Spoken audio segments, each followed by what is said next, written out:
বলছেন কি লণ্ডভণ্ড করে দেবেন। অদ্ভুত ব্যাপার, এসআইআর চালু হচ্ছে একটা সাংবিধানিক সংস্থা, কোন লণ্ডভণ্ড দেখি কত বড় ক্ষমতা, গোটা দেশকে নাকি আপনি লণ্ডভণ্ড করে দেবেন।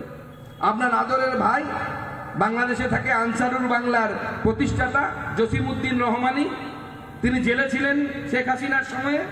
শেখ হাসিনা যেই পদচ্যুত হলো, ইউনিশ সরকার তাকে বের করলো। এই রহমানি সাহেব, যিনি আনসারুল বাংলার প্রতিষ্ঠাতা একটি সন্ত্রাসবাদী সংগঠন, তিনি জেল থেকে বেরিয়ে আসার পরে কি আহ্বান জানিয়েছিলেন? মমতা বন্দ্যোপাধ্যায়ের নাম নিয়েছিলেন, মমতা বন্দ্যোপাধ্যায়ের নাম নিয়েছিলেন আর বলেছিলেন মমতা বন্দ্যোপাধ্যায়কে এবং অন্যান্য যে সমস্ত বিরোধী রাজনৈতিক নেতাকে ভারতবর্ষকে নাকি উথাল পাতাল করে দেওয়ার জন্য।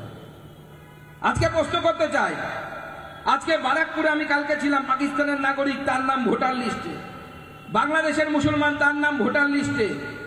আজকে বসিরহাটে সেই করিমপুর সেইখানে সেই বর্ডারে প্রতিদিন সাংবাদিক বন্ধুদের কাছে জিজ্ঞেস করবেন, প্রতিদিন 50-60 জন করে লোক বাংলাদেশে চলে যাচ্ছে। তারা কারা? তারা কারা? তাদের নাম ভারতবর্ষের ভোটার লিস্টে থাকা উচিত কি মনে হয় আপনাদের? থাকা উচিত। তাহলে নির্বাচন কমিশন যে কাজ করছে সঠিক কাজ করছে না ভুল কাজ করছে? আপনারা বলুন, সঠিক কাজ করছে।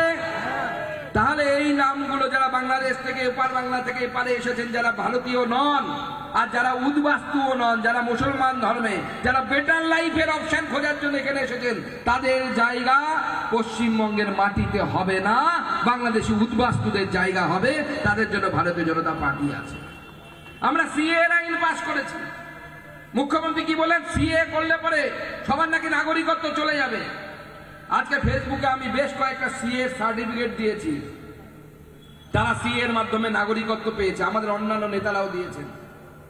আমি চ্যালেঞ্জ করতে চাই, তৃণমূলের কোন কোন নেতা আছে, মমতা বন্দ্যোপাধ্যায় থেকে শুরু করে নিচ পর্যন্ত, দম থাকলে তাদেরকে নরেন্দ্র মোদীর সরকার সিএ এর মাধ্যমে ভারতের নাগরিক করেছে, দম থাকলে কারো গায়ে হাত দিয়ে দেখান, দেখি আপনার কোন পুলিশ অফিসার কি করতে পারে। ভারতবর্ষের আইন মানবেন না মানে আপনি কে? কোন হরিদাস পাল?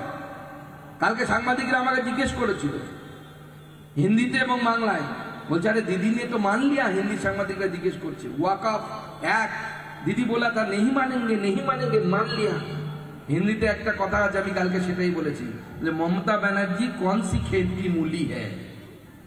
ভারতবর্ষের আইন, ভারতবর্ষের সংবিধান সভা অর্থাৎ আপার হাউস এবং লোয়ার হাউস, লোকসভা এবং রাজ্যসভা যে আইন পাস করেছে, মমতা বন্দ্যোপাধ্যায় মানবে না কেন? ভারতবর্ষের প্রত্যেকটা মানুষকে সেই আইন মানতে হবে।